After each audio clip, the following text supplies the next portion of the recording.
Hi there and welcome to this tutorial where I want to take you through the process of creating this little goblin clown character. I'm going to divide this whole tutorial into different parts and just talk you through so you can follow along and just really can get into the nitty-gritty of how I created this character. So this first part is all about creating ideas and how I come up with ideas. So for this, especially for this character, I made him for the character design challenge with the theme fighting clowns. So I started with a very basic mind map where I just write down everything that comes to mind when I think about clowns and when I think about fight, and I'm not judging at any point during this process. It's all about just getting ideas down, getting something to spark, and just try to get from one to the next by just writing everything down. I think stories is a very important part in creating characters. I mean, you can create beautiful characters without story, that works, but if you have a story and an idea of what you want to create, it makes it so much easier to come up with just kind of everything. It helps you to come up with poses later on. It helps you to come up with the acting. So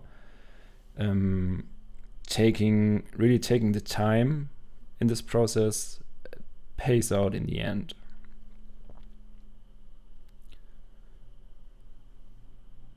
So as you can see, I went pretty wild with my mind map and just got everything down there.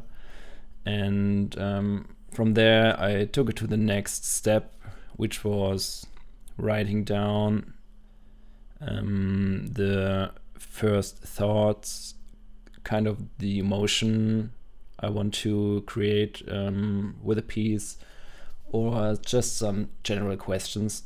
So what I do there is just with the mind map in my mind, I come up now with the ideas for characters. So for example, the very first here is like a big, bulky, strong bruiser clown.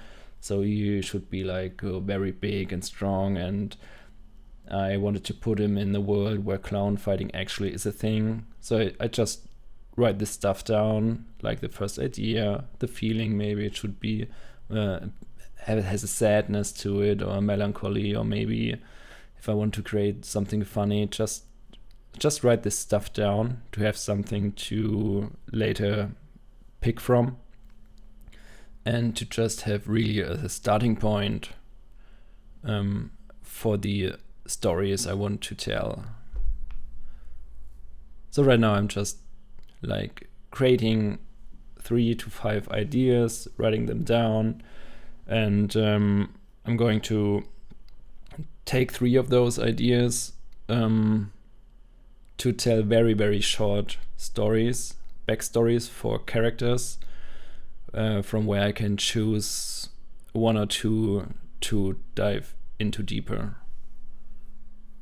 So I'm going to fast forward this process now because it's just like, writing down. You can see the final result in the end, and in the next episode we'll just talk about creating little stories for the characters. See you there.